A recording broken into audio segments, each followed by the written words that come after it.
Olá, queridos! Sejam muito bem-vindos a mais um vídeo desse canal. E eu gostaria de te fazer uma pergunta e logo no início que você me respondesse aqui nos comentários.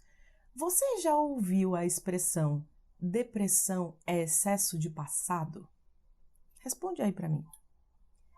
Você já ouviu alguém falar que o estado depressivo tem a ver com permanecer no passado?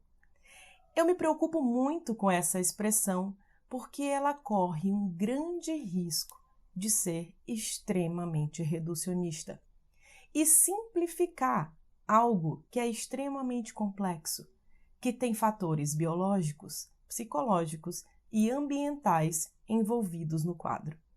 Nós vamos falar sobre esse assunto agora e eu te convido a se inscrever nesse canal se você ainda não está inscrito e ativar o sininho, que a gente vai conversar sobre isso agora, logo após a vinheta. Bom, como eu falei, corremos um grande risco de desconsiderar coisas extremamente importantes em um quadro depressivo quando falamos que depressão é excesso de passado. E eu não estou dizendo que não há nenhuma verdade nessa expressão, mas ela pode ser incompleta. Ou melhor, ela é incompleta e pode dificultar até a procura de tratamento para algumas pessoas e ainda ser um fator de piora para outras, quando ela começa a pensar em seu quadro. E eu vou falar 5 motivos pelos quais a gente precisa ter cuidado sobre isso. E o quarto e o quinto motivo são extremamente importantes. O primeiro motivo tem a ver com culpa. Um paciente que tem depressão, uma das coisas que ele pode apresentar é um gigantesco sentimento de culpa. E um sentimento de culpa por coisas que podem nem ter a ver com algo que ele tenha feito. Mas ele constrói isso de forma involuntária dentro dele.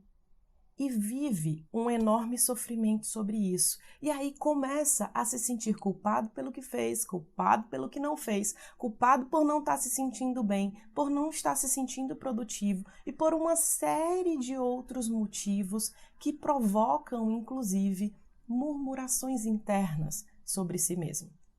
Então você imagina que alguém que possa ouvir algo sobre excesso de passado procure o tempo todo em si mesmo esse motivo do passado e pode encontrar, porque todos nós temos coisas que consideramos que poderíamos fazer melhor. Todos nós temos coisas que consideramos que poderíamos não ter feito, é claro. Só que podemos nos desviar da autorresponsabilidade para a culpa e isso crescer.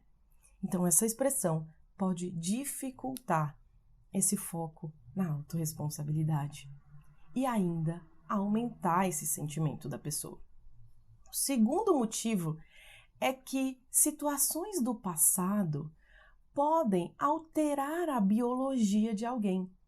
A gente já sabe que pessoas que viveram situações de muitas privações, de muitos traumas, de situações de abuso, elas tendem a ter uma possibilidade de desenvolver, né? Elas têm, ou melhor, a probabilidade de desenvolver quadros depressivos mais do que pessoas que não tiveram. Porque a gente sabe que esse tipo de situação pode alterar a estrutura cerebral. E de acordo com o tempo do estresse, o tempo que a pessoa está se submetendo àquilo, né, ou está passando por aquilo, está sendo submetida àquilo, altera o corpo dela. A gente já falou em outros vídeos aqui sobre intestino, sobre cortisol, sobre inflamação, neuroinflamação, que o processo de estresse causa. Então, um quadro assim, que pode vir de muito tempo, pode já ter causado alterações biológicas posteriores a ele. E quando a pessoa imagina que deve ser excesso de passado e ela fica tentando entender aquilo, pode fazer com que ela não busque outras alterações importantes que esse corpo já pode estar apresentando, ou inclusive apresentou antes e que foi fator piorador do quadro depressivo, e não necessariamente só as situações do passado. Então, a gente precisa ter cuidado com isso, para evitar que algumas pessoas não busquem uma série de ajustes biológicos que precisam ser feitos em um quadro depressivo, certo? A gente sabe que o processo de estresse ativa o eixo que a gente tem, o nosso eixo neuroendócrino, e esse eixo neuroendócrino tem a ver com a nossa resposta ao estresse. E essa resposta ao estresse tem a ver com produção de hormônio, com redução de produção de hormônio, com um ajuste do corpo para responder a determinadas situações.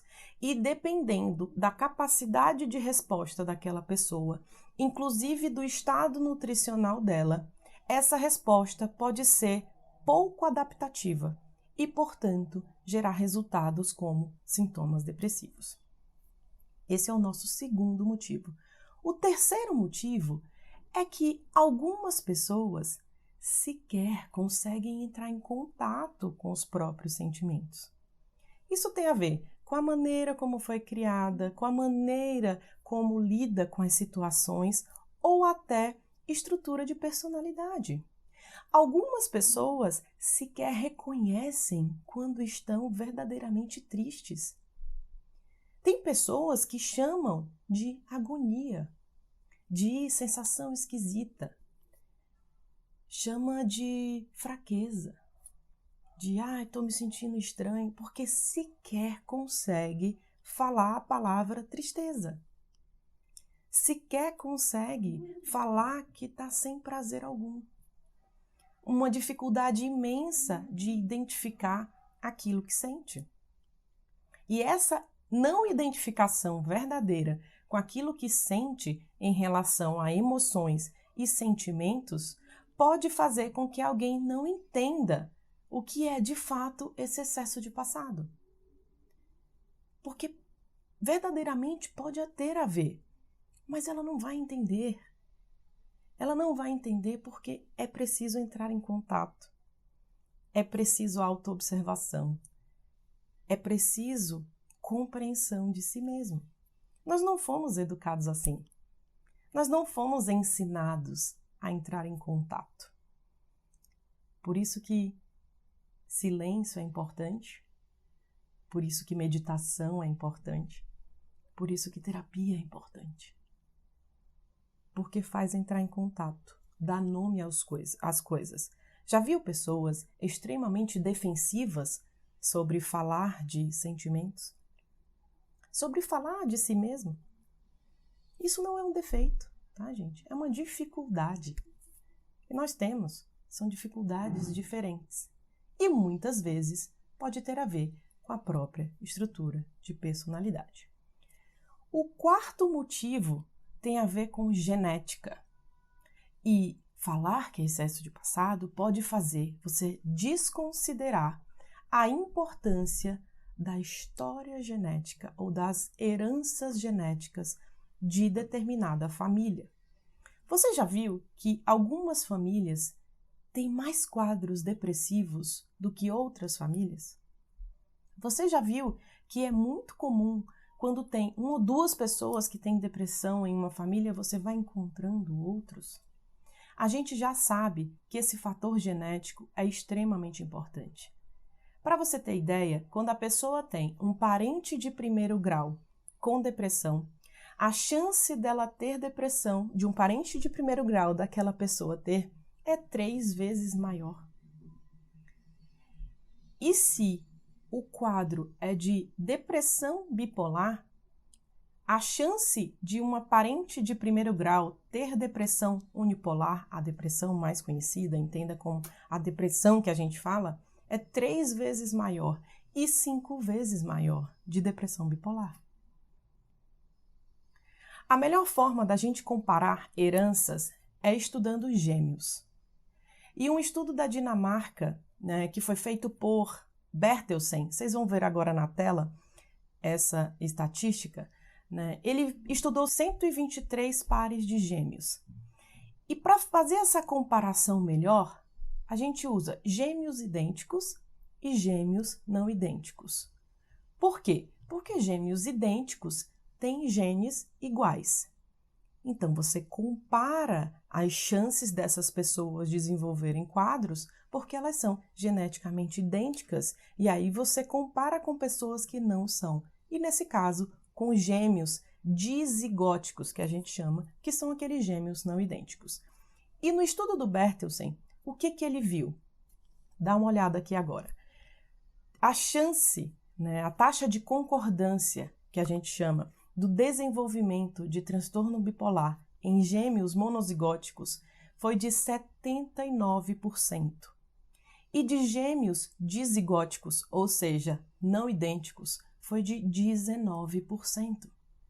Mostrando que o gene tem uma relação muito importante com o desenvolvimento.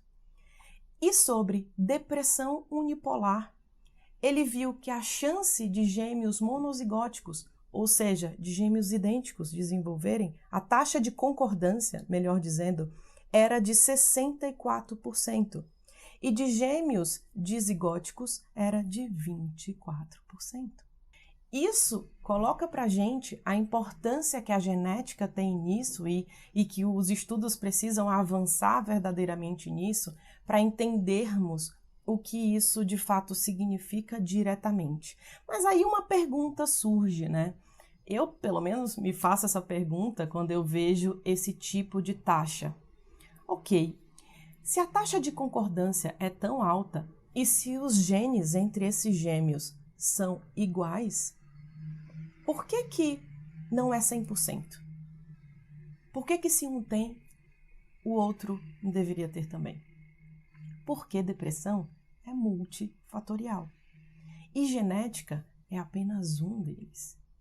Existem fatores ambientais, existem fatores psicológicos, e quando eu estou falando de fatores psicológicos, eu estou falando de personalidade, de comportamento, de forma como enxerga as coisas, de realidade psíquica. Eu falei de realidade psíquica em um outro vídeo que vai estar aqui no card, quando eu falei sobre por que umas pessoas deprimem e outras não. E é por isso que esse desenvolvimento é tão complexo.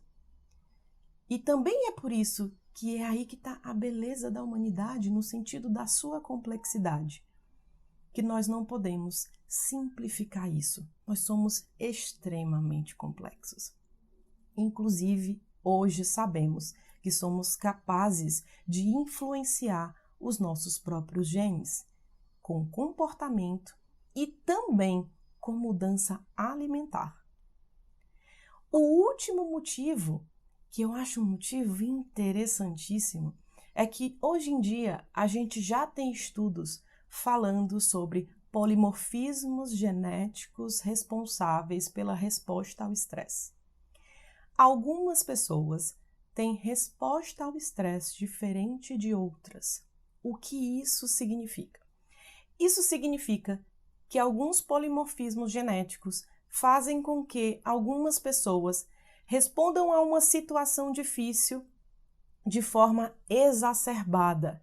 E não exacerbada de forma pejorativa, mas exacerbada de forma hormonal, inclusive, fazendo com que emocionalmente ela tenha uma reação ampliada em relação a outras pessoas que não têm essa alteração.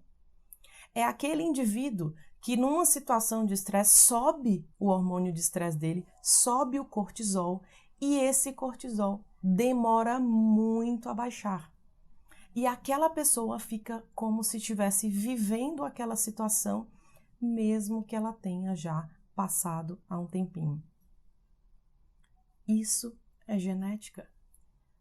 Isso não tem a ver com excesso de passado. E a resposta ao estresse tem uma relação direta com o desenvolvimento de transtornos de humor. Certo? Espero que você tenha compreendido esses 5 motivos e se você considera que esse vídeo vai ajudar as pessoas aqui no YouTube, clica no curtir, inscreva-se nesse canal e compartilhe com seus grupos, com quem você acha que esse vídeo vai ajudar e eu te aguardo no nosso próximo vídeo. Até lá!